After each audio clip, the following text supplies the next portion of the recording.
Eu gosto muito de um poeta gaúcho chamado Mário Quintana, muita gente o conhece, é um homem estupendo, que deu um azar danado, morreu há 20 anos, na mesma semana que o Ayrton Senna.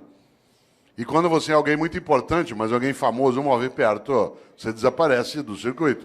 Tanto que tem gente que não sabe que Mário Quintana morreu, né? Outros talvez nem de que ele viveu. Né? E Mário Quintana, um homem especial, inclusive com uma grande qualidade. Ele morreu solteiro, com quase 88 anos de idade. E ele tem a melhor resposta que eu já vi para não se casar.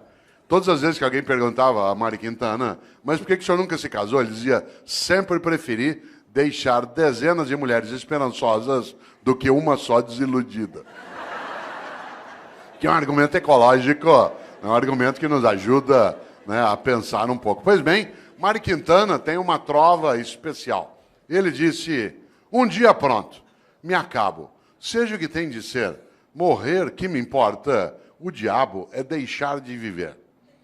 Olha só, um dia pronto, me acabo, seja o que tem de ser, morrer que me importa, o diabo é deixar de viver. E quando que você e eu deixamos de viver? Quando a gente tem uma vida pequena, banal, fútil, inútil, superficial. Afinal de contas, nós somos mortais. Isso significa que nós não temos a eternidade para ter uma obra que honre uma vida para que ela não se apequene. No livro Qual é a Tua Obra, aqui mencionado, que aliás dá título a esta palestra, eu menciono também, né, um autor britânico do século XIX chamado Benjamin Disraeli. Benjamin Disraeli foi, inclusive, o primeiro-ministro da Rainha Vitória. Benjamin Disraeli diz o seguinte, a vida é muito curta para ser pequena. A vida é muito curta para ser pequena. Já basta que ela curta seja para que eu consiga apequená-la de algum modo. E quando a gente apequena uma vida que já é curta, quando a gente tem uma vida banal, fútil, inútil, superficial, morna. Interessante. Nós temos hoje aqui um grande grupo de homens e mulheres que no campo do município ou do estado atua na atividade pública, isto é servidor. É aquele ou aquela que tem uma capacidade imensa de fazer algo especial, ganhar a vida cuidando de vida. Você quer coisa mais honrosa do que ganhar a vida cuidando de vida, mas não da própria vida. Também da própria vida, mas do conjunto da vida numa comunidade, numa cidade, num estado. E nesta hora, quero lembrar algo. De fato, a vida é muito curta para ser pequena. Nós estamos quase terminando o mês de novembro. Esse mês teve, no dia 2, a lembrança por parte de uma parcela dos cristãos que criaram o seu dia de finados. O dia de finados tem uma finalidade, fazer com que você e eu nos lembremos de algo especial, que mortais somos. Aliás, você sabe que nós somos o único animal que é mortal. Porque, embora todos os animais morram, nós somos o único que, além de morrer, sabe que vai morrer. Por exemplo, teu cachorro está dormindo sossegado agora. Teu gato está lá, numa boa. Você, desde que eu falei, está pensando. Por isso, nós não somos só mortais. Nós sabemos disso e o fazemos desse modo. Olha que coisa boa. Por isso, eu queria lembrar exatamente nessa direção. O dia 2 de novembro, para alguns, lembra exatamente a ideia de finados. E é interessante porque este mês, curiosamente, ele é o penúltimo mês do ano. Mas ele nem sempre foi assim. Olha que coisa. Aliás, se o teu filho te perguntar, por que o mês de novembro é o mês 11? O que o mês de dezembro é o mês 12? O que você vai responder? Talvez você não saiba, mas como lembrou o presidente, eu sei. Em compensação, tem muita coisa que você sabe e eu não sei. Muita coisa que você conhece eu não conheço. Sorte sua e sorte minha. Soubéssemos as mesmas coisas, nós íamos ficar nos repetindo. Ainda bem que você sabe uma coisa, eu sei outra, a gente troca e cresce. Vida é isso. É a capacidade de partilha. Parênteses, dentro do parênteses, partilha. Vida é partilha. Homens e mulheres que não sabem partilhar não têm uma vida que possa ser tão elevada. Afinal de contas, uma vida que tem abundância é aquela em que há partilha. Exemplo. Nós nos aproximamos da lembrança do Natal para algumas pessoas. Uma mesa de Natal abundante não é aquela que tem muita comida, é aquela que tem partilha. Às vezes a única coisa que você tem sobre uma mesa de Natal é comida. E muita. E nenhuma partilha. Vida é partilha. Afinal de contas, é só lembrar algo decisivo. Vários de nós aqui, ou aqueles que nos assistem, quando mais jovens, tínhamos menos dinheiro, menos recurso financeiro. A sociedade brasileira era mais pobre do que ela é hoje. Vários dos nossos pais tiveram menos dinheiro do que nós. Vários dos nossos tínhamos menos recurso. O país ele foi elevando a nossa capacidade de renda. Claro que ainda longe daquilo que a gente deseja e merece, mas absolutamente superior ao que já tivemos há 40, 50 anos. Portanto, vou contar uma coisa que quem é jovem talvez não imagine. Vários de nós, quando mais jovens, a gente ia almoçar no domingo na casa de um irmão, do pai, da mãe, de um parente. Não tinha possibilidade de fazer um almoço se cada um não levasse alguma coisa. E aí vinha um milagre magnífico na vida. Cada um de nós levava um pouquinho. Mas na hora de ir embora, todo mundo levava mais do que tinha trazido. Esse é um milagre maravilhoso. Esse é um milagre da multiplicação. Olha que coisa. Cada um de nós levava só um pouquinho. Um frango, uma maionese, uma lasanha. Mas na hora de ir embora, depois que você juntava e todo mundo comia, sobrava. E cada um levava para casa mais do que tinha levado para o almoço. Nós temos essa condição em qualquer cidade, em qualquer comunidade, em qualquer família, no planeta. Claro. Nós só não o fazemos no dia a dia porque uma parcela ainda tem uma ética absolutamente individualista, exclusiva, malévola, deletéria, destrutiva, predatória. Aliás, alguns acham que a regra na vida é cada um por si, Deus por todos. Mahatma Gandhi nos alertou sobre isso. Ele disse um dia, olho por olho, uma hora acabamos todos sem enxergar. E essa é uma coisa séria. E aqui na sala, quem não enxerga sabe muito bem o impacto que tem, né, que não enxerga com os olhos, né, que enxerga com os ouvidos ou com os dedos. Sabe o impacto que isso tem, né, no nosso cotidiano. Por isso, cautela. A lógica do olho por olho ela é arriscadíssima. E se a gente observa, nós temos uma coisa séria, né, que é a nossa incapacidade, às vezes, de pensar na nossa mortalidade.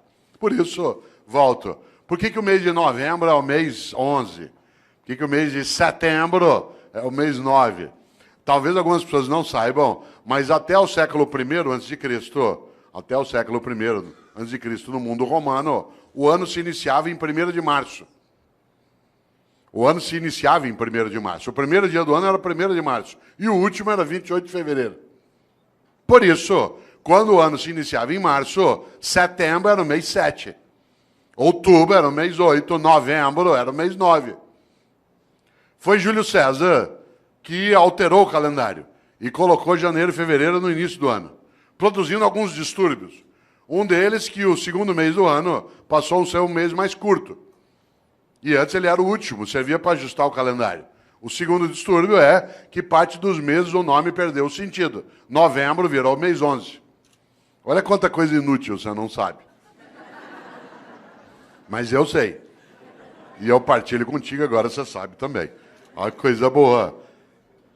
Pouco a pouco o mundo foi adotando o dia 1º de janeiro como o primeiro dia do ano. O único país do mundo em que o ano continua começando em março é o Brasil, né, que é um país clássico, né, um país clássico que não aceita essas modernidades de Júlio César. E para nós, não é março, ainda não começou. Né? Olha que coisa interessante. No entanto, no passado se usava o último dia do ano, que no caso era 28 de fevereiro, para pensar sobre a vida.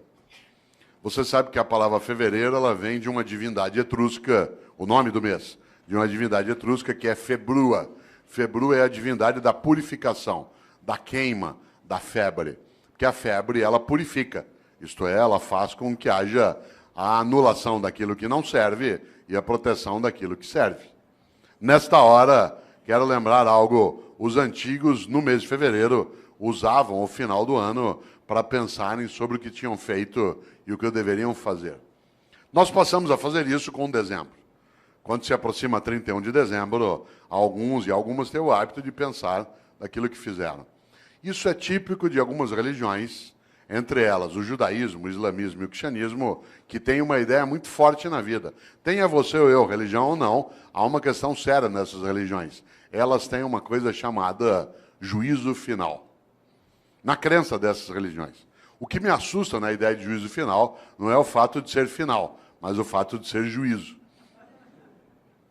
Porque na crença dessas religiões, insisto, acredite você ou não, essa é uma questão tua privada, há algo decisivo. Elas acreditam que ao final da tua existência, a divindade vai te chamar no canto e falar, vem aqui para um particular. Seguinte, durante a tua vida, por que fez o que fez? E por que não fez o que não fez? Aliás, por que fez o que fez do modo como fez? E por que deixou de fazer o que deveria ter feito? Essa é uma pergunta séria. Algumas pessoas na vida não esperam o dia de juízo final para meditar sobre isso. Vão fazendo durante a própria vida. Pois bem, os cristãos construíram, a partir da influência judaica, uma percepção. E essa percepção ela se consignou na ideia também de juízo final no último livro da Bíblia dos cristãos, que é aquele que fala do fim, que é o livro da Revelação ou o livro do Apocalipse. Quem aqui tiver uma Bíblia cristã, dê uma olhada um dia. Esse livro é um livro terrível. Ele não é terrível porque é horroroso, mas porque ele traz algumas coisas para meditar. E se você observa, lá no livro do Apocalipse, no capítulo 3, versículo 15 e 16, os cristãos escreveram: Deus vomitará os mornos. Deus vomitará os mornos. Aliás, a frase completa é: porque tu não és quente nem frio, hei de vomitar-te. Olha que frase forte. Conhece gente morna? Gente que não é quente nem fria. Gente que é mais ou menos. Que é quente ou frio não, que não cheira nem fede.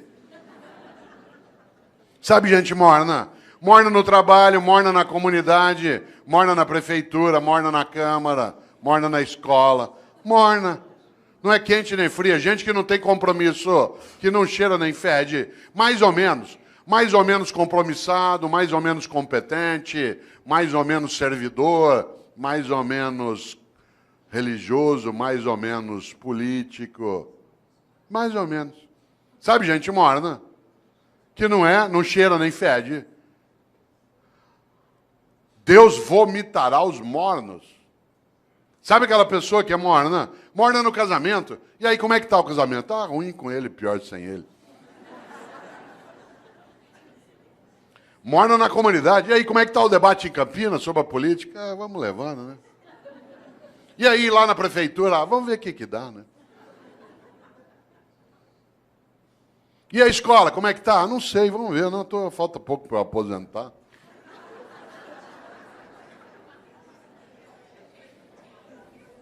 Deus vomitará os mornos. Gente que é morna na amizade. Você vai apertar a mão dela, com licença, ela dá só a pontinha do dedo. Você aperta aquela minhoca desmilinguida. Você vai abraçar, a pessoa abraça meio de lado, meio parece que tem nojo. Sabe gente que economiza afeto? Pessoas que esquecem que afeto e conhecimento é uma coisa que se você guardar, você perde. Afeto e conhecimento, guardou, perdeu. A única maneira de ter afeto e conhecimento é repartir. Gente que é morna na cidade, morna no casamento, morna no serviço público. Morna, não é quente nem fria. É morna na religião. Conheço gente, por exemplo, que vai a um culto ou a uma missa. Um dos meus sobrinhos é pastor presbiteriano aqui em Campinas. E às vezes a gente brinca, né, sobre isso, curiosamente. Porque tem gente que vai a um culto ou a uma missa e escolhe o horário da missa, por exemplo, pelo tamanho rápido que ela tem. Se eu vou à missa das 10, naquela igreja que o padre faz uma missa rapidinho. Então vai para quê? Ou você acha que teu Deus é tonto? Você chama ele de todo poderoso e ele não sabe que você escolheu uma missa curta. É um Deus palerma. Atenção. Deus vomitará os mornos. A vida é muito curta para ser pequena. Já basta que ela curta seja para que eu consiga apequená-la de algum modo.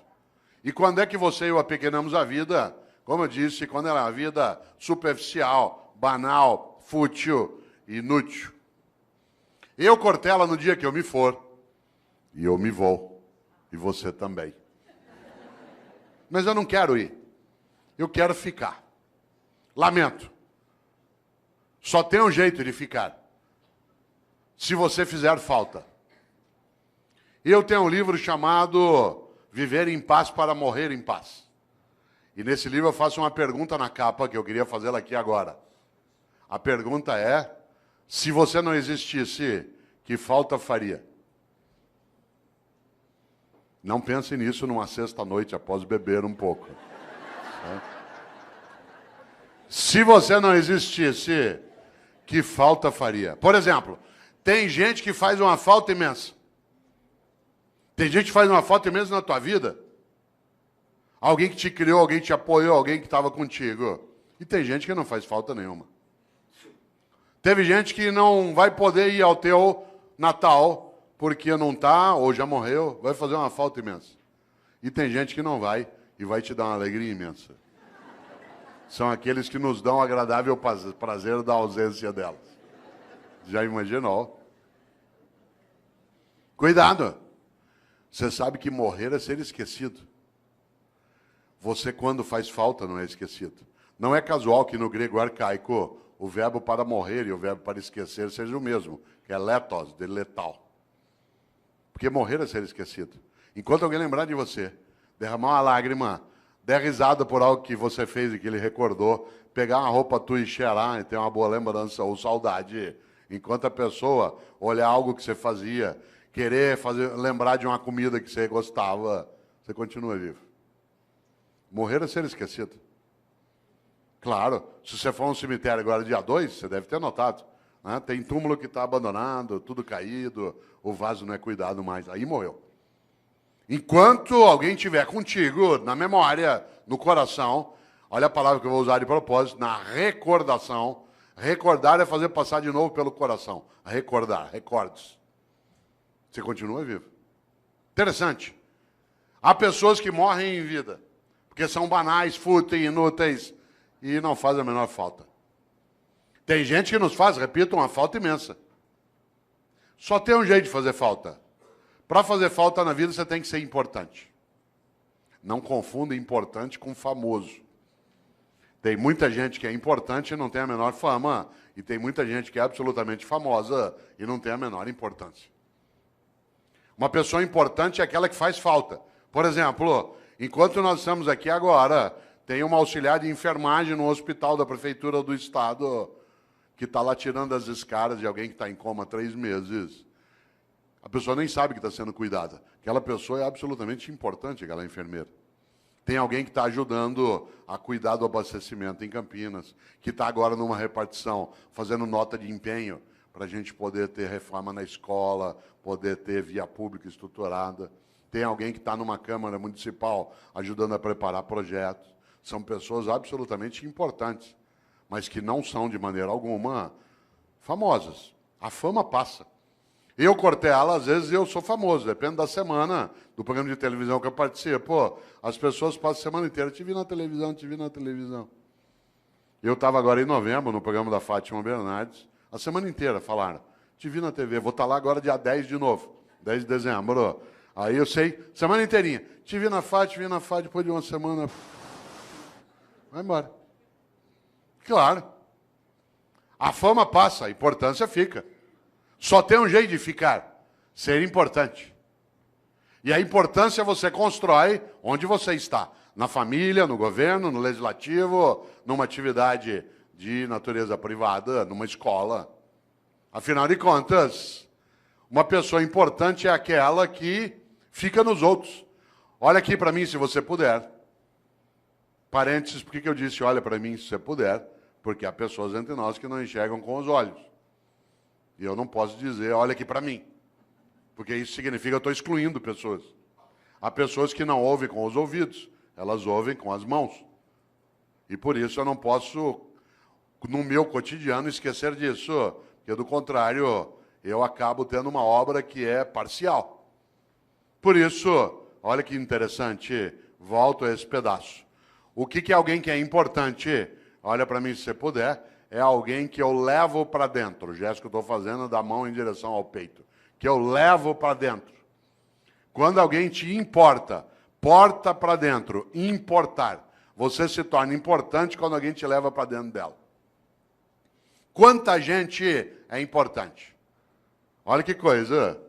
Levou para dentro. Mário Quintana, um homem especial. Um homem estupendo. Ele, inclusive, fez uma coisa que eu gosto demais.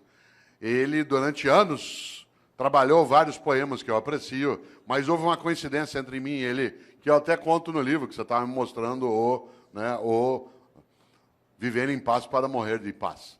Mário Quintana sempre me inspirou. E eu, Cortella, nascido em Londrina, até 10 anos de idade não havia televisão na minha cidade.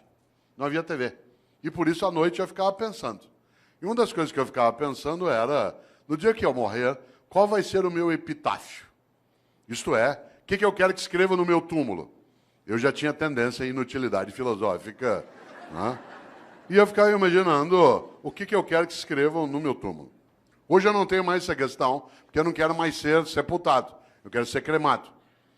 Essa é uma decisão individual, mas eu acho a cremação mais ecológica, inclusive. Muito mais adequada. Há um impacto ambiental no sepultamento. Por exemplo, se chineses e indianos aderissem ao sepultamento, nós teríamos problemas sérios. A cidade de São Paulo, que é onde eu moro, tem o segundo maior cemitério do mundo, que é o cemitério da Vila Formosa. Tem 1,5 milhão de corpos sepultados lá. Você imagina o impacto disso no lençol freático, na proliferação de insetos, de roedores. É uma questão séria, mas é uma questão cultural séria. Eu, inclusive, quis debater na cidade de São Paulo o uso do crematório, porque São Paulo só tem um crematório, que é da Vila Alpina. E eu quis fazer uma campanha pela cremação na cidade de São Paulo, quando eu era secretário de Educação. Consegui, inclusive, o patrocínio da Caixa Econômica Federal para fazer cartaz, para debater, e só não fiz porque a prefeita, na época, que era Luiza Erundina, achou que a cidade não ia entender direito. Ela estava certa. Mas eu tinha feito um cartaz, que eu vou usar ainda, né? Vou usar, não deu. Era um cartaz que o patrocínio da Caixa para discutir cremação, escrito assim, vem para a caixinha você também. Certo? Mais claro, né? Mais claro impossível. Eu, claro, hoje não quero mais ser sepultado, mas quando eu queria, eu ficava imaginando qual seria. Aliás, minha mãe, que é uma pessoa, como várias das mães de alguns aqui, absolutamente importante, mas não é famosa, ela é contrária à cremação. E como toda mãe, ela acha que ela é eterna. Porque ela não quer desistir de cuidar. Essa é a obra dela. E há uma coincidência gostosa em casa. Ela nasceu no dia 5 de março, e eu também. Eu nasci no dia do aniversário dela. Família organizada, faz planejamento estratégico, né? E uma coisa boa é que nós fazemos aniversário, claro, no mesmo dia, e acontece uma coisa evidente. A comemoração é sempre junto. E você sabe que aniversário a gente fala de vida e de morte, por causa da idade. E no aniversário que ela fazia 84 anos, o ano passado, né? Ela fazia 84 anos, nós estávamos em volta, netos, bisnetos, todo mundo ali, alguns dos meus filhos, e eu lembrei para um dos filhos algo na hora do almoço. Falei, vocês não esqueçam, né, que papai quer ser cremado, não quer ser sepultado. Minha mãe, aos 84 anos de idade, virou e falou assim, eu não vou deixar você ser cremado. Claro, é Highlander. Por quê? Por uma razão, quem ama não desiste. Quem ama não desiste. Quando você está começando a desistir de algo, é porque você está começando a deixar de amar. E é interessante, porque qual é a suposição? Que ela vai adiante e vai cuidando. Nessa hora, volta a um polo, nesse pedaço. Eu, em Londrina, um dia cheguei ao epitáfio que eu queria. Aí eu sosseguei. Encrenca. Há 8 anos eu fui a Porto Alegre, cidade a qual eu vou com frequência, e todas as vezes que eu lá vou, visito as coisas do Mário Quintana. Porque ele viveu 27 anos finais de vida num hotel no centro de Porto Alegre, que foi fechado, vendido, se transformou ali na Casa de Cultura Mário Quintana. E eu lá fui, como faço sempre, há 8 anos. E pela primeira vez, eu nunca tinha feito isso, não é proibido. O quarto em que ele viveu, ficou lá a escrivaninha dele, a mesa, né, o guarda-roupa, os livros dele. E aí eu cheguei lá e comecei a mexer no caderno do Mário Quintana. Não é proibido.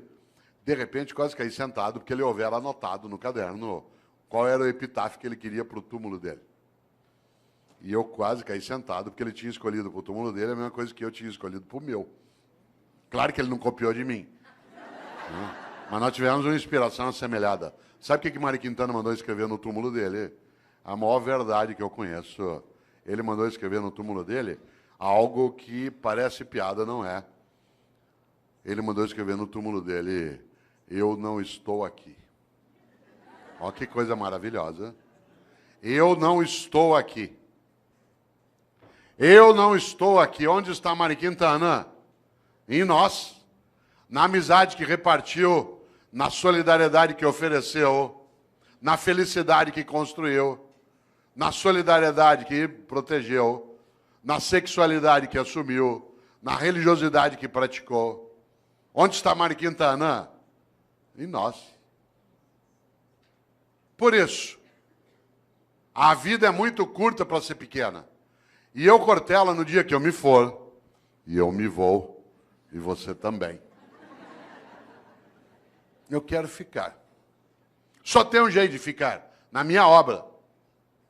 Porque eu sou mortal, mas eu não preciso ser inútil.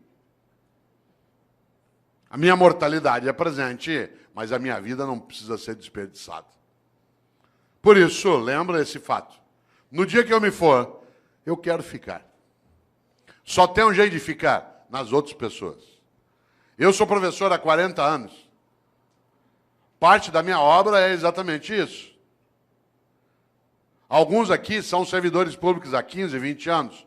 A tua obra é aquilo que você faz no dia a dia para ajudar a proteger essa comunidade. Outros trabalham em tribunais de conta. A tua obra é exatamente a cuidar daquilo que é o recurso público, da lisura da vida, da capacidade da decência. Alguns atuam no legislativo, outros no executivo, outros atuam no executivo dentro da atividade docente, né, dentro de uma escola, outros no hospital, outros num conselho, outros cuidam de família. Qual é a finalidade? Não ser inútil. É interessante isso, porque se você observa, de fato, volto eu e insisto, a vida é muito curta para ser pequena. E nesta hora, uma das coisas que dá inutilidade, superficialidade a uma vida é aquela em que a pessoa não percebe e nem pensa qual é a obra que ela tem. Eu, no livro Qual é a Tua Obra, conto uma experiência relacionada a serviço público meu direto. Eu, quando era secretário de Educação na capital, percebi um dia uma coisa muito interessante. Todas as vezes que um secretário vai visitar uma escola, e secretário de Educação visita escola todo dia. Quem que ia comigo? Quem que ia comigo? O meu assessor. Quem ia comigo no Opala, na época? De chapa dourada, junto com a segurança. Entrava na escola, tinha banda, tinha salgadinho, a gente era levado para a sala da diretoria, as crianças cantavam a Aquarela do Toquinho. Eu tenho trauma até hoje, de tanto ouvir a Aquarela do Toquinho. Dava 2, 3 vezes por dia. Um dia eu falei isso pro Toquinho, eu falei, Toquinho, eu adoro tua música, mas eu tenho trauma dessa. Quem que ia comigo? A pessoa já convertida. Isto é, aquela que era do projeto político, que tinha entrado no mandato. E, portanto, já estava previamente convencida de qual era a finalidade do que se fazia. Quem é que não entendia direito o que fazia? O servidor do dia a dia. Isto é, no andar que eu era secretário, lá no fundo tinha uma cozinha, onde ficava Dona Maria, sim, uma pessoa real, que fazia café o dia inteiro para servir no gabinete do secretário. Porque a gente vai recebendo pessoas e tomando café. No mesmo andar, lá no fundo, ficava um rapaz que tirava cópia xerográfica. No andar de baixo ficava a contabilidade, onde se fazia a nota de empenho. Sabe o que a Dona Maria achava que ela fazia na Secretaria de Educação? Café. Sabe o que o rapaz que tirava cópia xerográfica achava que fazia na Secretaria de Educação? Tirava cópia xerográfica. A moça que fazia nota de empenho achava que o trabalho dela era fazer nota de empenho. O que ela não tinha visão? Da obra. E por isso eles estavam na rotina do dia a dia. A rotina. Não havia um entusiasmo. Um dia eu decidi mudar essa lógica. E decidi que, em vez de ir comigo visitar a escola, com banda, com merenda, com criança, com tudo, em vez de ir quem já estava convertido, era melhor levar pessoas do dia a dia da secretaria. E aí eu passei a avisar. Quem vai comigo agora nas visitas vai ser o pessoal do dia a dia do gabinete, que tem as várias atividades. A primeira que foi comigo foi Dona Maria. Com uma novidade. Primeiro, andar no carro do secretário. Segundo, no banco de trás. Terceiro, joelho com joelho. Com batedores da Polícia Militar na frente, como é na capital às vezes, ou da Guarda Metropolitana. E ao chegar na escola comigo, não só privar de uma conversa, que não tinha que ser comigo, eu estou falando da simbologia da autoridade. Né? Chegar lá na escola, em vez dela ir fazer o café e servir, ela ia ser servida. E ela entrava e via a banda, e via as crianças, e via a reforma da escola. Vocês não fazem ideia. Quando a Dona Maria voltou, a partir dali era outra Dona Maria. De repente, ela entendeu uma coisa, que o que ela fazia na Secretaria de Educação não era café, era educação. E aquilo que ela fazia, que o jeito dela de fazer educação era fazer café, virava escola, criança, cidadão atendido. No dia seguinte, ela viu o rapaz do Xerox que passava o dia inteiro naquela máquina fazendo aquele gesto. E ele ficou boquiaberto, porque ele não fazia ideia que o que ele fazia não era tirar cópia, o que ele fazia era educação escolar. E o jeito dele fazer educação escolar era nos ajudar, tirando cópias. Vocês precisam ver a moça, né, que fazia nota de empenho. Ela imaginava que a tarefa dela era passar o dia ali fazendo nota de empenho.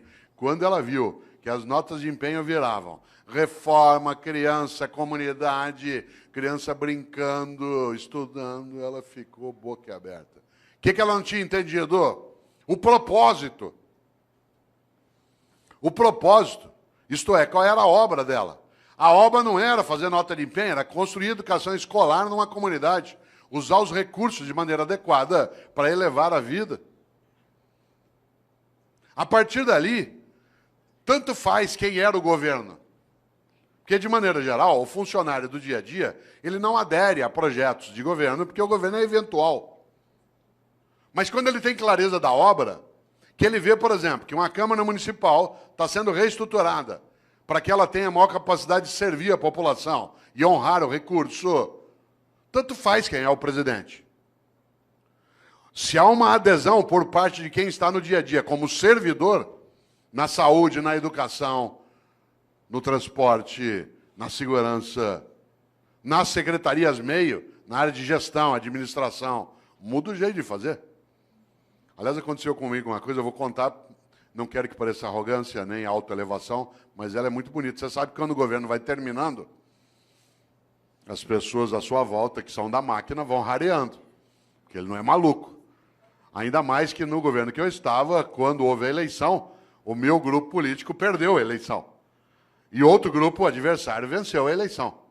Isso significa que os últimos 2 meses de governo era já com a possibilidade de entrar quem era contrário e quem estava saindo. Vocês imaginem, se bobear, não chega nem café. Que é uma questão de sobrevivência da máquina. Ela não se compromete, às vezes, com quem está saindo, porque ela vai passar 4 anos com quem está chegando. Pois bem, isso não aconteceu conosco. E não é porque éramos nós, e nem porque as pessoas aderiam ao tipo de projeto político que se tinha, mas eles começaram a entender aquilo que era o projeto de cidadania, do qual ele estava envolvido, que independia do governo eventual que estava ali. A tal ponto que aconteceu uma coisa curiosa. Quando, da posse do novo governo, eu fui dar posse ao novo secretário. Estava ele e todo o staff dele aqui. E nós estávamos saindo lá de cá. E o auditório lotado, na época era na Avenida Paulista, lotado de servidores que estavam ali para a posse de quem chegava e a despedida de quem partia. Pois bem, aconteceu uma coisa que até hoje eu me arrepio de lembrar, e não tem a ver só comigo, tem a ver com o projeto em geral. Na hora que eu terminei a minha fala e transmiti o cargo, é a hora de quem perdeu sair e honrar aqueles que vão comemorar a vitória e o governo deles. E, portanto, eu me levantei e toda a minha assessoria, como se levantou junto. Claro. E aí eu fui saindo. Quando eu fui saindo, todos os servidores levantaram e fizeram um corredor polonês. Fizeram uma fila dos 2 lados e nós fomos saindo e eles foram batendo palma. até a gente sair do prédio. Vocês imaginem, em tese, no serviço público, isso é arriscar a cabeça em alto nível.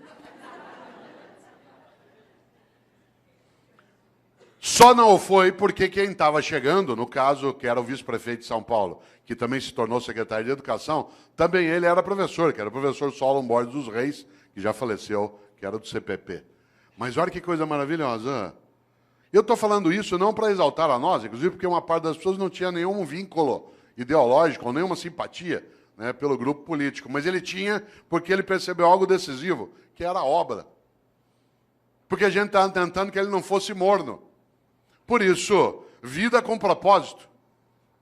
Coisa curiosa, há pessoas que estão nessa área e que não o têm. E que têm uma obra diminuta, pequena. Por isso eu vou contar uma coisa. No serviço público, algo que é muito perigoso, que é gente morna. Porque essa gente morna, ela, de maneira geral, ela acha que o que ela faz é só aquilo como um emprego. Você sabe disso. Na área privada também isso acontece, mas na área pública há uma destinação diferente, que é a própria atividade pública em si. Por exemplo, tem uma coisa que é muito perigosa. Na minha área, que é a educação escolar, vou contar uma coisa que quem é professor aqui, ou professor, sabe. Tem gente que atua no ensino público e no ensino privado. E se comporta de um jeito no ensino privado e de outro no ensino público. No ensino privado, participa das reuniões, das atividades. No ensino público, tira todas as licenças, vê tudo que pode. Aliás, tem gente que atua em ensino público e despreza a escola pública. Despreza. Ameaça o filho com a escola pública. Você não está estudando, você vai ver, vou te pôr numa escola pública, você vai ter que conviver com aquela ralé. Essa pessoa tem que ser decente e ir embora. Porque é absolutamente nojento que alguém afira, aliás, os rendimentos da área pública e não respeite a área pública. É absolutamente nojento receber aquilo que se tem sem que se respeite quem paga. É absolutamente nojento imaginar que se possa ganhar o sustento em algo que se despreza. Isso é comum. Isso é comum, inclusive, a pessoas que no dia a dia, você sabe, eles argumentam que ele vai ser mais ou menos, também pelo salário que me pagam. Você já imaginou esse princípio aplicado ao corpo de bombeiros? Tua casa está pegando fogo, já apagaram a sala, a cozinha. De repente você olha, o bombeiro está enrolando as mangueiras, guardando. Fala, onde você vai? Ué, 5 horas, é o meu horário. Então, mas está pegando fogo lá. Não, mas ó, é o meu horário, ó, me paga até essa hora. Já imaginou um cirurgião no hospital fazendo uma sutura de apêndice? Tem que dar 20 pontos na sutura, ali no teu ponto de Mark Barnes, para poder fechar direitinho, porque não tem equipamento para fazer laparoscopia. O que ele faz? No 8º ponto, fala, vou parar aqui mesmo, pelo que me pagam. 8 pontos tá bom já.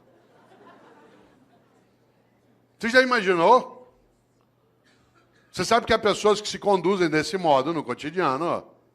Obviamente que eu não estou falando de trabalhar sem remuneração, estou falando de outra coisa. Da capacidade de entender o quanto que a vida é muito curta para ser pequena. E algumas pessoas se apequenam no modo como se relacionam na atividade que desenvolvem. Por isso, volto eu aqui a uma questão, você que ainda tem um tempo de desespero até 11 horas. Qual é a tua obra? Quando você se for, e você se vai, e eu também, o que vai ficar? O que vai ficar que não estrague, não apodreça? E repito, não seja objeto de disputa odiosa. Isto é, o que você e eu fazemos que honra nossa própria existência?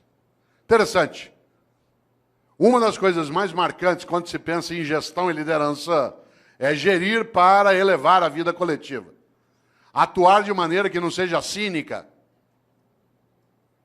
Ética não é cosmética. Ética não é cosmética, não é uma coisa de fachada. Desse ponto de vista, claro, se nós imaginamos o propósito daquilo que fazemos, é a nossa capacidade de ganhar importância. Eu já observei, você também, várias situações em que algumas pessoas, elas não deveriam estar naquela atividade, especialmente em alguns ramos da atividade pública, porque ela, primeiro, não merece que o povo pague o salário dela, porque ela finge, e segundo, ela despreza aquele lugar. Mas há outras pessoas que, é claro, merecem muito mais do que recebem. Há outras pessoas que, de fato, têm que ser honradas no dia a dia, na atividade pública, mas nem sempre. Afinal de contas, como você bem lembra, há uma coisa aí que é decisiva, que marca, inclusive, nossa percepção. A ideia que se tem até, né, e que não pode, de maneira alguma, ser deixada de lado de pessoas que não querem se apequenar. Curioso. Quem aqui é professora ou professor, se você acabou de entrar na atividade de docente, se você é um funcionário novo na Câmara ou na Prefeitura, vou te dar um conselho. Se você quiser ter uma vida que seja relevante, que cresça, ouça o que eu vou dizer. Afaste-se de funcionário velho. Afaste-se de funcionário velho. Aproxime-se de funcionário idoso. Não confunda idoso com velho. Idoso é uma pessoa que tem bastante idade. Velho é aquele que é morno, que acha que já sabe, que não precisa mais se mexer. Afaste de professora velha na escola. Sabe como é que é professora velha? Idosa é uma pessoa de 65, 70, 80 anos de idade. Velho é aquele que é morno. Quer ver um exemplo? Você chega numa escola cheia de ideias, quer fazer coisas, a professora velha fala assim, sossega aí. Com o tempo você vai aprender. Quando você estiver no meu tempo de serviço público, você vai ver. Sossega, fica na tua. É só mudar governo, as coisas voltam ao que era. Afaste de funcionário velho. A pessoa velha, ela faz mal. Ela é homicida. Isto é, ela assassina as condições de vida coletiva numa comunidade. Se ela estiver na atividade pública, pior ainda. Você já imaginou? Aproxime-se de gente idosa. Gente idosa quer aprender, frequenta a escola, vem para debate, lota um auditório na Câmara. Os que têm mais idade aqui, alguns perguntariam, tal como eu, o que você veio fazer? Quero continuar aprendendo, sabendo, indo buscar. Há pessoas que acham que já sabem. Ah, não, para quê? Ao contrário. Por isso, atenção. Há um grande pensador que muitos conhecem aqui, chamado Padre Antônio Vieira, um grande português que viveu no Brasil. Padre Antônio Vieira começa um sermão dizendo: o peixe apodrece pela cabeça.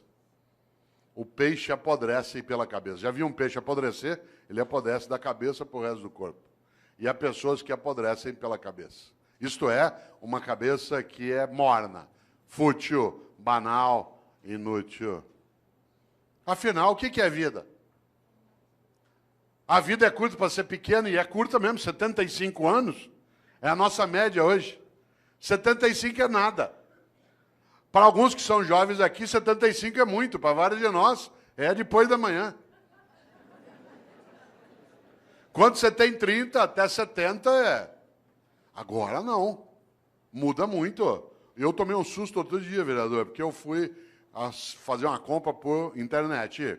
E eu tinha acabado de receber um cartão de crédito novo.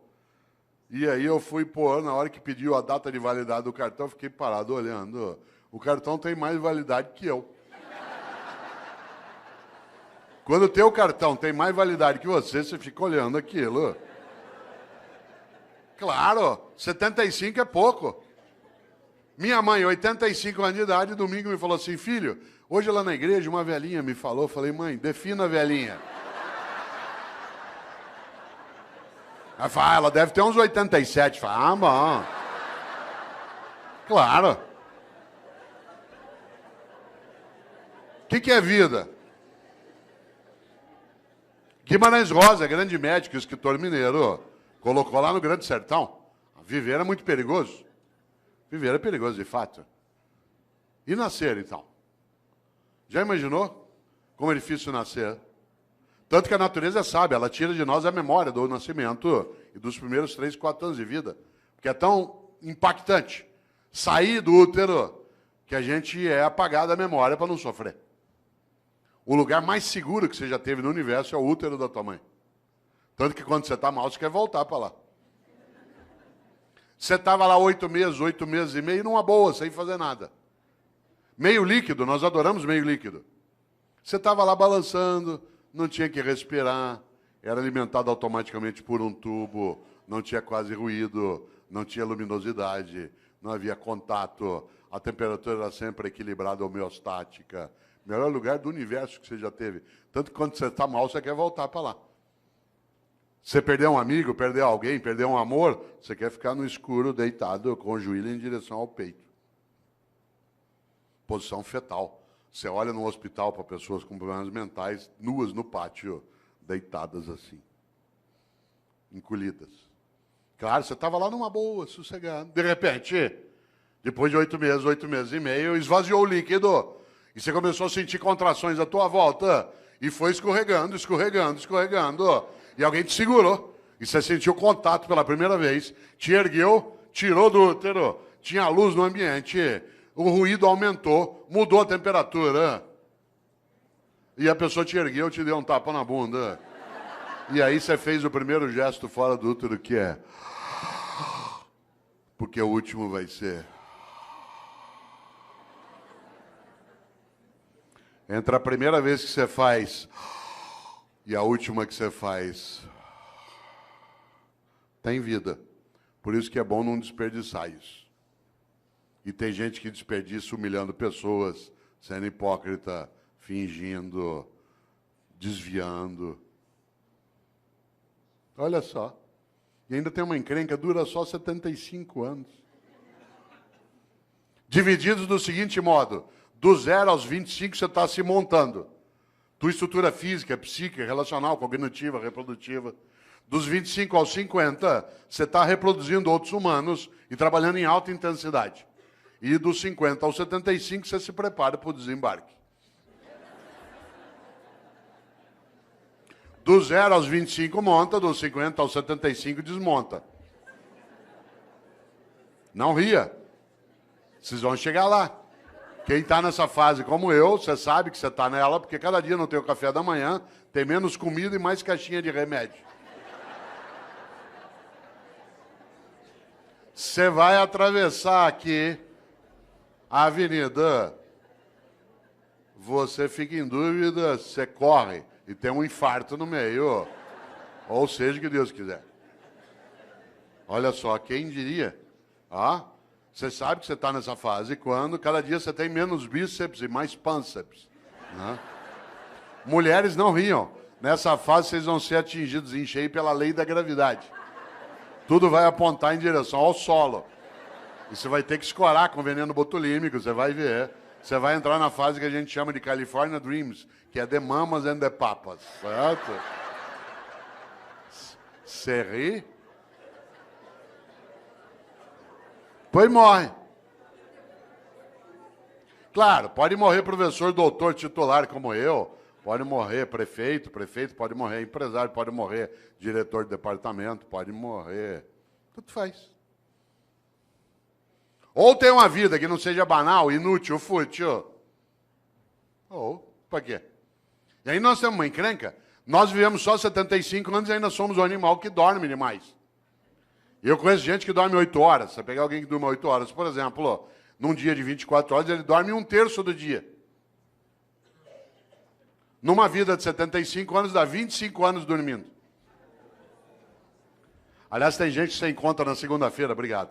Fala assim, aí, o que você fez no fim de semana? Aproveitei e dormi direto. Tô louco para chegar ao feriado para eu dormir uma semana, obrigado. Chama-se animal racional, olha só. Nós não somos só um animal que dorme demais, nós somos um animal que come demais. Cada um de nós come, de acordo com a FAO, a área da ONU que cuida de alimentos, 1,5 kg por dia de alimentos. 1,5 kg dia de sólidos, líquidos e gasosos. 1,5 kg, não é tanto. Por exemplo, você já comeu hoje, vai comer daqui a pouco, depois toma um lanche, uma latinha de refrigerante de 300 ml tem 300 gramas. Hoje até 11 da noite você já comeu mais do que 1,5 kg. Como tem fome no planeta, alguns de nós comemos mais do que isso, para dar essa média.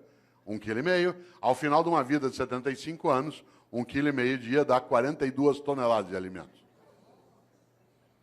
1,5 kg vezes 75 anos. Enquanto você estiver vivo, você vai deglutir 42 toneladas de alimentos do planeta. Ah, claro, nós somos um animal que não tem só sistema digestório, nós temos sistema excretório também. E por isso, para o planeta não sair do eixo, a lei de Lavoisier tem que imperar. Cada um de nós também libera diariamente 1,5 kg de dejetos, sólidos, líquidos e gasosos. O que ao final de uma vida dá 42 toneladas de excrementos. Quando você se for, o planeta não será mais o mesmo. Você terá deglutido 42 toneladas dele e deixará como herança às próximas gerações 42 toneladas de excrementos. Qual é a tua obra?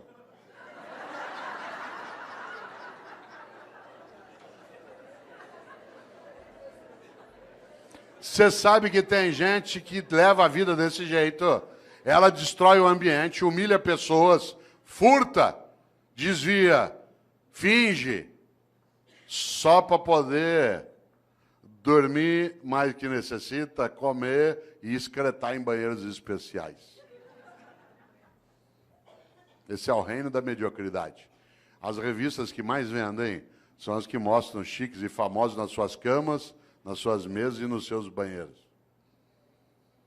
Os programas de TV que mais fazem sucesso são os que mostram pessoas trancadas numa casa ou numa fazenda, comendo, bebendo e excretando pelos 7 ou 8 orifícios que tem. Reino da mediocridade. Tem gente que diz que não tem 1 hora por dia para brincar com o filho, para ver lua junto, para fazer uma oração, para estudar. Mas tem 1 hora por dia, sabe para quê? Para ficar parado vendo gente comendo, bebendo e excretando. É tão forte isso que qualidade de vida para nós hoje, o que é? Cada um tem um quarto com banheiro. O anúncio não é que você vai ter qualidade de vida numa casa que tem uma cozinha grande com uma mesa comprida, onde todo mundo vai ficar em volta. Não, é cada um ter um banheiro. É vida privada, isso é subir na vida. Cada um poder ter um banheiro dentro de casa. Você já imaginou? Não é o lugar da partilha, da convivência. Isso é um risco. Claro. Já pensou? Depois morre. Se bobear, não fará falta. Interessante. Aliás, sabe o que a pessoa fala quando ela está morrendo? Quem aqui é da área de medicina sabe disso? Eu me lembro o tempo que dava aula na Santa Casa, em alguns momentos em São Paulo, que se ia até a UTI. Numa UTI é um lugar onde tem mais complicação. Sabe o que as pessoas falam quando estão morrendo? Ela não gruda em você, com licença, professor. Ela não gruda em você e diz assim, doutor, pelo amor de Deus, deixa eu viver mais um dia que eu quero mandar em mais gente. Doutor, por favor, deixa eu ficar vivo mais 1 semana que eu quero humilhar mais algumas pessoas. Doutor, pelo amor de Deus, deixa eu ficar vivo mais 2 dias que eu quero comprar mais um carro. Sabe o que as pessoas falam quando estão morrendo? Ela gruda em você e diz, doutor, pelo amor de Deus, deixa eu ficar vivo mais um dia, só para poder abraçar o meu irmão, com quem eu briguei faz 10 anos, a gente nunca mais se falou. Doutor, por favor, deixa eu ficar vivo mais 1 semana, só para poder brincar com os meus filhos. Eu cheguei, eu não tinha tempo para fazer isso. Doutor, pelo amor de Deus, deixa eu ficar vivo mais 1 hora, só para poder dizer para minha mulher o quanto que eu amo, porque eu achei que se eu falasse muito isso, ela ia ficar mal acostumada, o que é verdade. Sabe do que as pessoas falam na hora da partida? Daquilo que importa na travessia. E como disse um dia o grande Guimarães Rosa, o importante não é chegar nem partir, é a travessia. E a travessia você faz com outros e outras. Por isso, qual é a tua obra? Minha obra não é ser imortal, coisa que não sou, mas é ser eterno. E eu não sou eterno do ponto de vista religioso, eu sou na obra que deixo, naquilo que ajudei a fazer naquela cidade, naquela família, naquela repartição, naquela secretaria, naquele legislativo. Algo que no dia que eu partir, e eu partirei, e você também, que eu não tenha medo de me perguntarem por que fiz o que fiz. Você já imaginou? Essa é uma das coisas mais fortes. Agora eu vou te contar uma coisa. Aproveitando que você ainda tem quase 26 minutos de desespero. Muita gente não quer nem saber dessas questões. Sabe por quê? Porque ela quer viver de maneira automática, robótica. Para que pensar sobre isso? Para que pensar sobre a obra? Ao contrário, quando a gente encontra num dia como hoje, um auditório na nossa Câmara Municipal, pleno de homens e mulheres, para pensar coisas desse tipo, é sinal que a gente tem alternativas boas. Isso é um belo sinal daquilo que a gente precisa e precisa fazer. Nesta hora, volta a um polo. Há pessoas que envelhecem a cabeça, a prática e a percepção. Ela não frequenta uma escola porque ela acha que já sabe. Nem uma escola de governo, nem uma escola do legislativo. Gente velha acha que já está pronta. Isso é um perigo. Um dos meus filhos, o André, que tem 37 anos, ele até faz o prefácio de um livro meu chamado Não Nascemos Prontos. O André, quando ele tinha 18 anos, um dia ele estava fechado no quarto dele em casa, em São Paulo, ouvindo rap. Eu gosto de rap, mas não é qualquer rap que eu gosto. E eu estava na sala em casa ouvindo ópera. Eu gosto de ópera, mas não é qualquer ópera que eu gosto. Música boa para mim é aquela que me emociona. Se ela me emocionar, ela é boa. Quem aqui gosta de ópera sabe que ópera a gente ouve um pouquinho mais alto. Ele saiu do quarto dele injuriado por causa da altura da música. Hoje ele gosta de ópera, na época não. Veio até a sala e falou, pai, pelo amor de Deus, desliga isso, pai. Aliás, eu estava ouvindo uma área do Puccini, que é maravilhosa, que eu não posso cantar aqui porque ela é para soprano, chamada Mio Babino Caro, meu papaizinho querido, que é magnífica. A Maria Callas a gravou um dia. Pena que eu não posso cantá-la aqui, né, por ser para soprano, mas talvez você a conheça. Eu até dou risada, porque tem gente que coloca essa área na igreja em cerimônia de casamento, na hora da bênção das alianças. Eu falei isso outro dia aqui em Campinas. E é curioso, porque ou a pessoa não entende ópera, ou ela entende muito de casamento, porque a área fala de uma menina que vai se matar.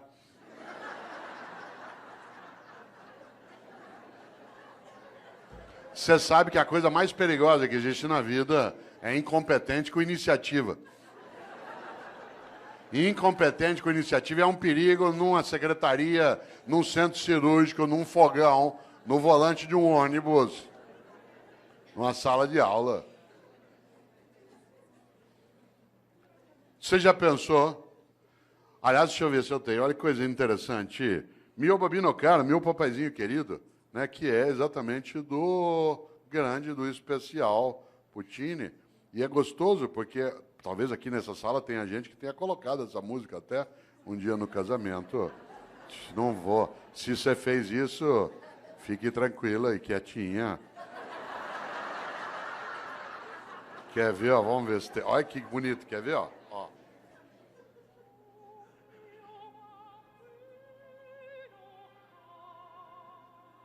Ó, meu papaizinho querido.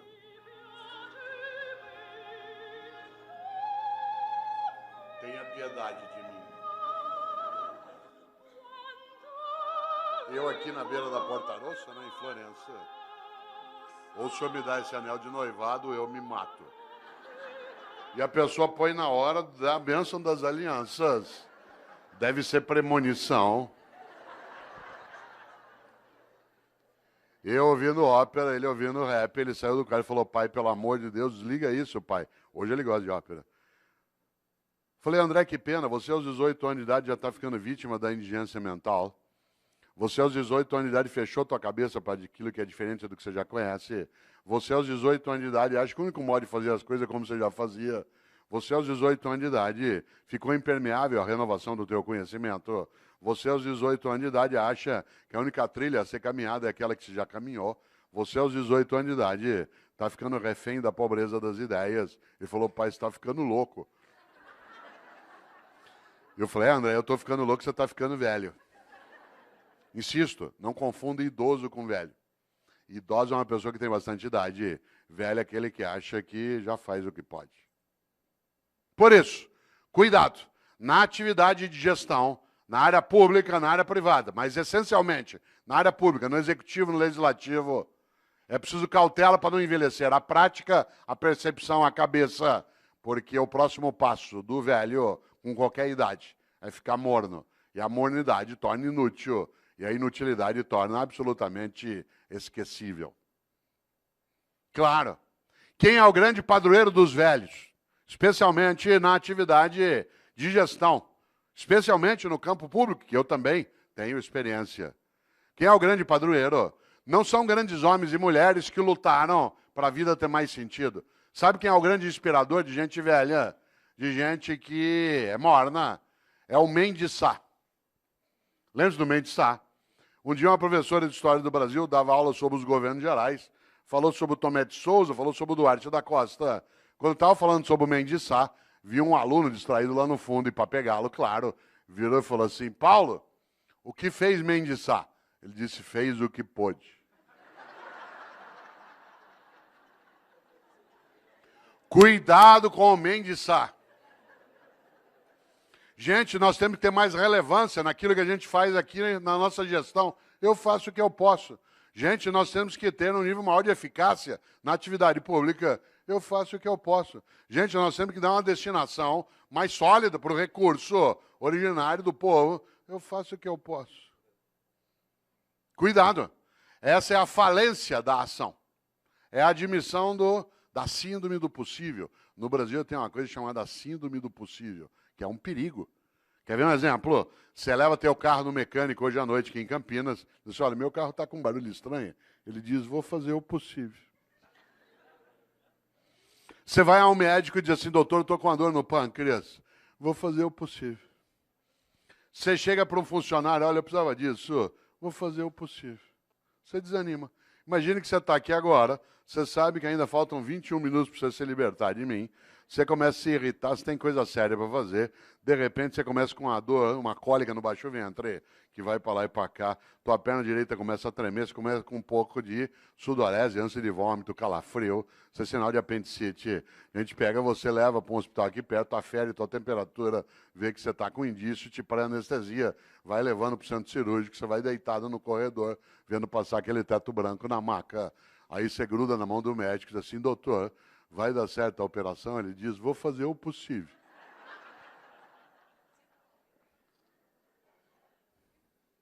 Você quer ficar ali mesmo. Nessa hora nós temos de aprender uma coisa com os norte-americanos. Não é tudo com eles que a gente aprende, não é tudo deles que a gente rejeita. Tem várias coisas deles que a gente não precisa aprender. Parênteses, há 4 anos, presidente, eu estava em Brasília, aliás, onde estarei amanhã, né, que eu tenho um evento lá. Eu estava em Brasília e trabalhando ali 3 dias e estava lá o Obama, com a comitiva. Por coincidência, eu fiquei no mesmo hotel que a comitiva do Obama, exceto ele. Durante 3 dias, toda hora que eu entrava, eu era barrado e revistado pela segurança norte-americana. 3 dias sendo revistado. No terceiro, não aguentei. Cheguei para o chefe da segurança norte-americana e falei o seguinte, eu sou brasileiro, eu vou te contar uma coisa. Nós nunca demos um tiro num presidente nosso. Por que eu ia querer dar no teu?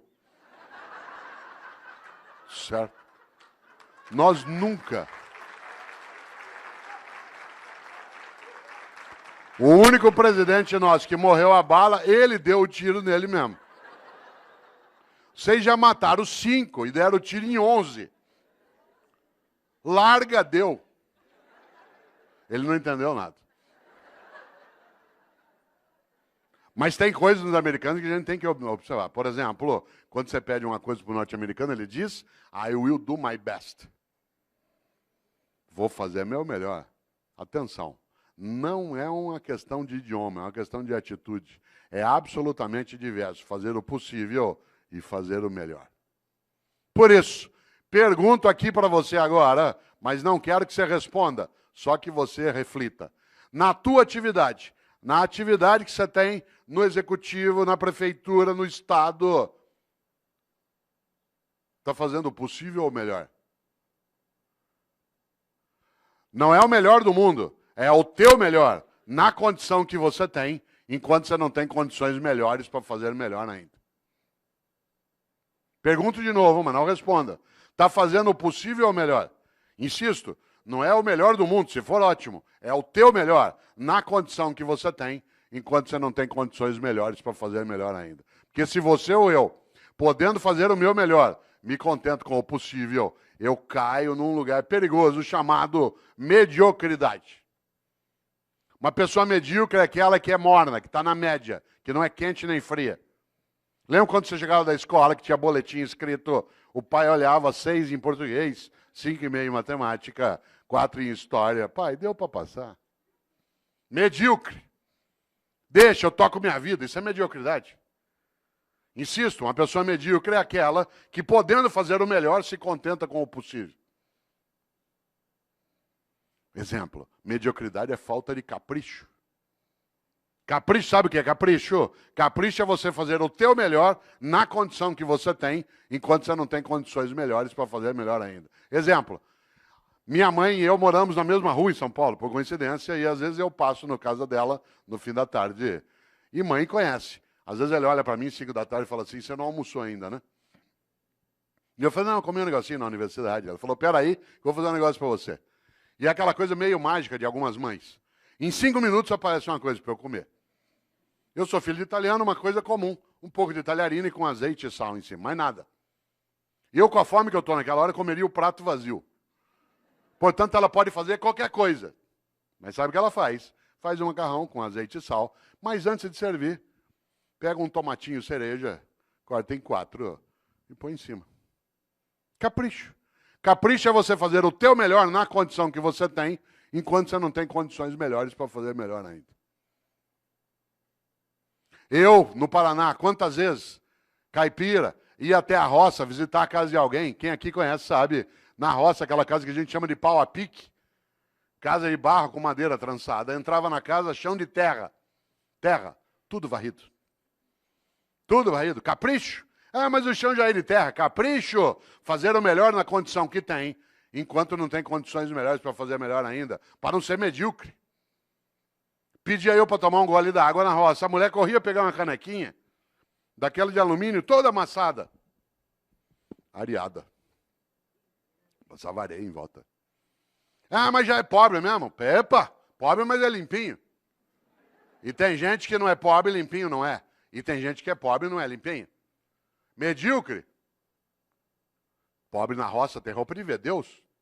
Vai à igreja. Pode, não, roupa não é nova, às vezes tem remendo, mas tá limpinha. E põe no sol para coarar.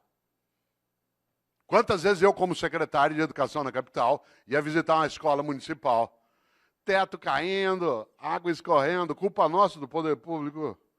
Mas a escola toda arrumada, limpinha, as carteiras em ordem, velhinhas, mas em ordem. Florzinha, sala dos professores. Capricho. Capricho é você fazer o teu melhor na condição que você tem, enquanto você não tem condições melhores para fazer melhor ainda. Tem gente que é medíocre. E aí a obra fica medíocre. Ah, mas do jeito que me pago. Ah, mas do jeito que é. Ah, mas eu não tenho condição. Todos os dias nesta cidade, às 3h30 da manhã, algumas pessoas acordam, pegam 2, 3 ônibus ou a moto e vão trabalhar no resgate do Corpo de Bombeiro ou do SAMU. Passa o dia tirando gente do meio de ferragem. Para ganhar no fim do mês 3.200, 3.400. Já imaginou? O que ele faz ali? O melhor. Se você perguntar para ele por que ele faz, ele falou, porque é importante fazer. Fazer o melhor naquela condição. Ah, mas eu não tenho desfibrilador na viatura, ou eu não tenho material de sutura. Fazer o melhor na condição que tem, enquanto não tem condições melhores para fazer melhor ainda.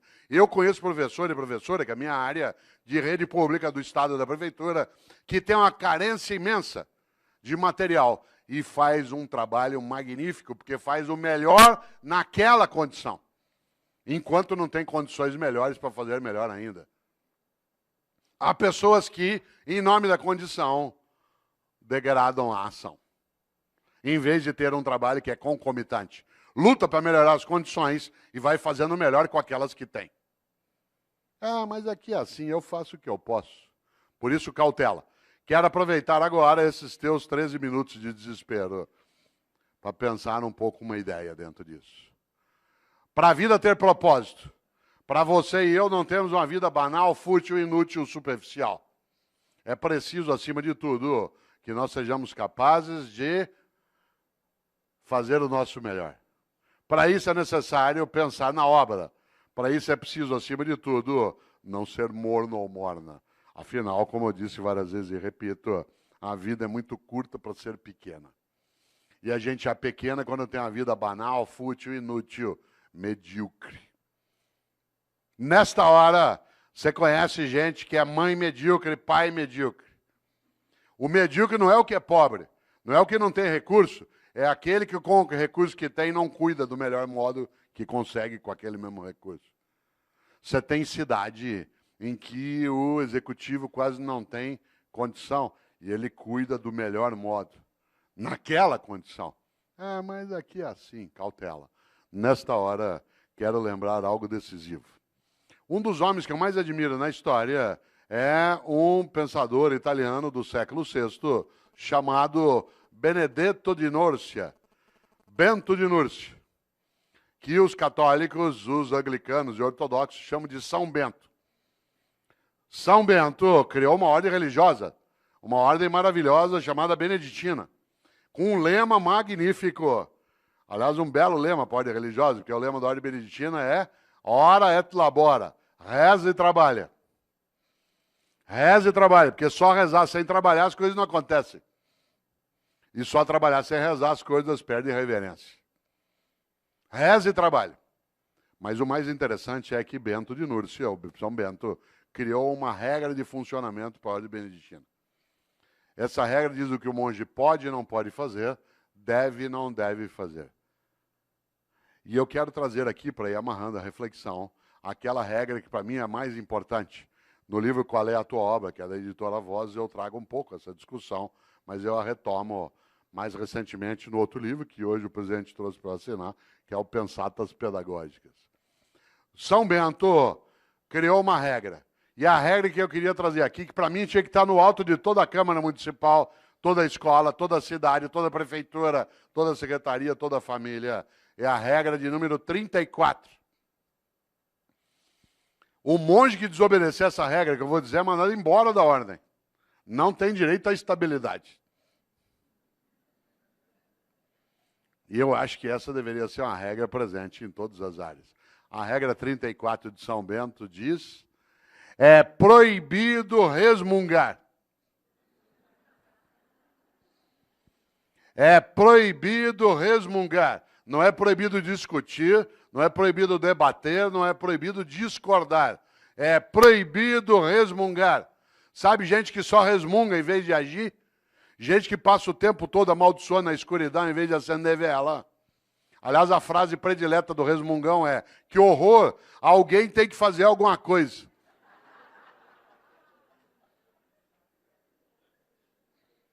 É proibido resmungar. Não é proibido discutir, debater e discordar. Mas o resmungão é medíocre. Aliás, todo resmungão é vagabundo. Toda resmungona é vagabunda. E a melhor maneira de não precisar fazer nada é acreditar que nada pode ser feito. Por isso, todo vagabundo e toda vagabunda tem uma característica: é pessimista. Aliás, é tão vagabundo que nem chama a si mesmo de pessimista, chama de realista. Porque a melhor maneira de não precisar se mexer é achar que não há nada que vale mexer. Por isso, todo vagabundo ou vagabunda é pessimista e prefere acreditar que nada pode ser feito. Tudo que você propõe, ele diz, não vai dar certo. Vamos fazer uma escola legislativa e não funciona. Vamos fazer uma escola de governo para quê? Vamos mexer na organização da Câmara, vamos estruturar um tribunal de contas no Estado que cada vez mais possa dar decência ao recurso coletivo. Isso aqui no Brasil. Opa! O pessimista é, acima de tudo, alguém que se aproxima do bandido. Não por escolha, mas por omissão. Como diz uma antiga frase, os ausentes nunca têm razão. Vamos fazer uma palestra para discutir qual é a tua obra e isso não funciona, não vem ninguém. Ó. O que faz o otimista? Tem uma encrenca. O otimista tem que ir atrás, juntar, procurar, chorar, se arrepender, querer largar. Falou, eu vou largar isso, eu vou sair disso aqui. Para quê? Não funciona. Mas o pessimista, ele tem uma coisa. Ele não tem esforço nenhum a fazer. Aliás, o pessimista, você já notou, a única coisa que ele faz é sentar e esperar dar errado. Aí você fala assim, mas não está dando errado. Ele fala, espera que você vai ver. O otimista tem que estudar, fazer curso, ir atrás, se arrepender, querer largar, juntar com outro. voltar e repensar, chorar de vez em quando. Mas o otimista tem uma grande vantagem. A vida dele não é pequena. Pode até ser curta. Ah, mas olha só, para quê? Não vai funcionar. Para quê? Ó, por isso, atenção, agora que você ainda tem 7 minutos. É proibido resmungar. Não é, repito, proibido discordar, debater. Resmungar, sim. Nós vivemos em 2014 no Brasil uma coisa belíssima. Um debate sério, em vários momentos, em outros nem tanto. Numa eleição, nós não estamos habituados a debater. A tal ponto que metade quase tentou matar a outra metade. Que ele não está habituado ao debate no dia a dia. E nós estamos aprendendo a fazer. Mas nós tivemos coisas que são maravilhosas. São 7 eleições em seguida, num país de 514 anos, primeira vez. Bom demais, democracia é uma coisa que a gente constrói junto. Democracia não é ausência de ordem, é ausência de opressão. Claro que a ordem tem que existir. Democracia não é ausência de ordem, é ausência de opressão. Nesta hora, o que diz o pessimista? Ah, isso não vai funcionar. Olha só. O que faz o otimista?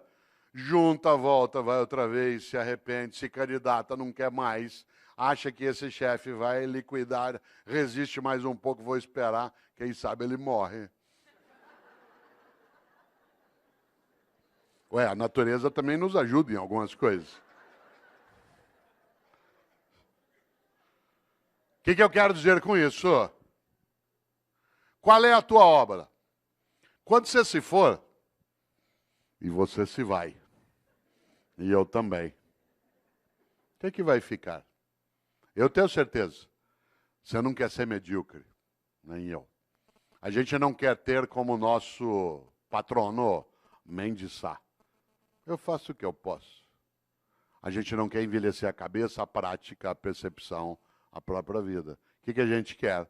Fazer o melhor na condição que a gente tem, enquanto a gente não tem condições melhores para fazer melhor ainda. Diz, mas Cortella dá na mesa, sabe por quê? Porque tanto faz se eu faço o melhor ou não, não vai acontecer nada. Essa é a hora que é necessário lembrar exatamente que é proibido resmungar. Você só terá uma coisa a ganhar se você não for medíocre. Uma vida que não seja fútil, inútil, banal. Afinal de contas, independentemente de existir ou não, um juízo, essa é uma questão individual, vale algo decisivo. De novo, Mário Quintana. Um dia pronto, me acabo. Seja o que tem de ser. Morrer que me importa. O diabo é deixar de viver. Aliás, outro gaúcho, Aparício Torelli, que apelidou a si mesmo de Barão de Itararé, tem uma frase que parece óbvia, não é? Ele dizia, a única coisa que você leva da vida é a vida que você leva. A única coisa que você leva da vida é a vida que você leva. Mas eu queria lembrar, para ir amarrando, algo especial. Um grande homem estupendo, chamado Albert Schweitzer. Um homem que, inclusive, tem influência sobre a cidade de Campinas, porque pessoas que dirigem aqui, o Boldrini, estudaram com Schweitzer e o conheceram também. Schweitzer foi um grande professor e um grande médico. Aliás, ele foi o Nobel da Paz, de 1952. Schweitzer, quando tinha 30 anos de idade, achou que como professor era pouco, que ele queria ser mais importante, não famoso, mais importante. Ele decidiu aos 30 anos de idade fazer medicina. E aí ele foi embora. E 7 anos estudando medicina. Formou-se, sabe o que ele fez? Foi embora para a África, lá para o Gabão. E ficou 50 anos no Gabão, meio século, colocando a vida dele a serviço dos outros. Aliás, no dia que ele morreu, tem uma coisa curiosa. O corpo do Albert Schweitzer está sepultado na Europa, mas o coração está no Gabão. Porque quando ele morreu, o povo do Gabão quis o coração dele, fisicamente. Está sepultado lá no Gabão. Schweitzer, tem uma frase para você e eu não esquecemos, e é a penúltima que direi. Disse Schweitzer um dia, a tragédia não é quando um homem morre. A tragédia é aquilo que morre dentro de um homem enquanto ele ainda está vivo. Olha só, a tragédia não é quando um homem morre. A tragédia é aquilo que morre dentro de um homem enquanto ele ainda está vivo. E o que não pode morrer? A dignidade de uma vida que não seja banal, fútil, inútil, superficial. Mas queria lembrar algo que, aliás, é a última frase do livro Qual é a Tua Obra? Onde está essa reflexão que aqui fiz? Que é uma frase de um francês, que é François Rabelais, que foi monge beneditino. Um homem do século XVI, para quem gosta de literatura renascentista, escreveu Garganto, a Pantagruel. O especial François Rabelais tem uma frase que eu vou dizer 2 vezes. Ele disse: conheço muitos que não puderam quando deviam, porque não quiseram quando podiam. Digo de novo. Conheço muitos que não puderam quando deviam, porque não quiseram quando podiam. A gente quer, pode e deve. Isso significa que a gente consolida algo que é a nossa capacidade de obra. E agora quero concluir lembrando algo. Dizendo a quem chegou de pouco depois que eu não abriria um debate em função do número de pessoas e porque era uma reflexão, mas agradecendo imensamente tantos homens e mulheres que aqui vieram hoje, para a gente pensar um pouco como elevar a nossa vida, que já é curta, mas que não precisa ser pequena de modo algum. E que cada um e cada uma de nós saiba, no seu dia a dia, a importância de fazer o melhor, em vez de se contentar com o possível. Afinal de contas, é isso que nos levará a ser importantes, a sermos levados para dentro. Por isso, quero terminar com uma frase de alguém que eu acho especial, que é Chico Xavier. Eu não sou espírita, não tenho nenhuma crença reencarnacionista, mas acho Chico Xavier um homem santo. Aliás, se eu tivesse alguma autoridade sobre os católicos, ia pedir para nomeá-lo santo, de tão importante. Ele passou a vida, em vez de resmungar, tentando serenar as pessoas, fazendo o que podia, que era o melhor dele na condição que tinha. Chico Xavier, como sabe aqui os espíritas, tem uma frase que serve para você e para mim, porque alguns dizem assim, mas Cortella, agora é tarde. Chico Xavier dizia, embora ninguém possa voltar atrás e fazer um novo começo, qualquer um pode começar agora a fazer um novo fim. Olha só, embora ninguém possa voltar atrás e fazer um novo começo, qualquer um pode começar agora a fazer um novo fim. Por isso, lembro eu aqui, para fechar, você e eu temos sim de construir uma vida que nos torne importantes. E quando a pergunta vier, se você não existisse, que falta faria ter clareza da resposta? Termino de vez, já disse isso 2 vezes, mas está lá, 11 horas. Termino de vez me despedindo também, agradecendo, cumprimentando o presidente da Câmara, me despedindo com um cumprimento árabe. Eu sou casado com um árabe, com uma mulher árabe, né? E os árabes, quem aqui é árabe sabe, os árabes se despedem, tem a ver com a palestra, de um jeito especial. Ele aperta a mão, presidente, e diz, vida longa e morte rápida. Pô, isso é uma coisa funda, olha só. Vida longa e morte rápida. Viva bastante, mas quando for a tua hora, se for a tua hora, que seja de imediato. Esse é um desejo fortíssimo. Vida longa e morte rápida. Obrigado.